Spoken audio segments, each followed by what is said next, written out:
equip multidisciplinar de professionals del sector digital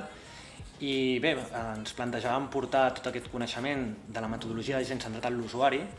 a l'àmbit social, per enfortir l'economia social i per generar aquest impacte positiu en la societat, doncs impulsar-lo, no? Sumar-nos en aquests projectes. De fet, aquesta metodologia, la metodologia de disseny centrat en l'usuari,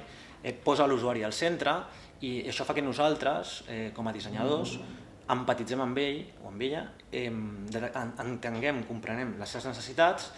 i durant tot el procés estratègic de disseny tecnològic avaluem amb ella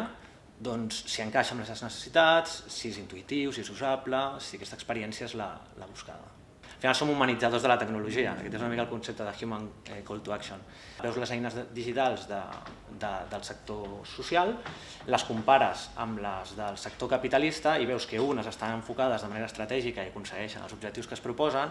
les altres, que en realitat el que busquen és tenir un impacte positiu en la societat, els hi falta, potser, aquesta metodologia per arribar realment al que a tots ens interessa, que és posar l'economia al servei de les persones. Hi ha dos camins, el de la globalització econòmica, que comanden les empreses capitalistes, i per sota, de manera conseqüent, també està havent un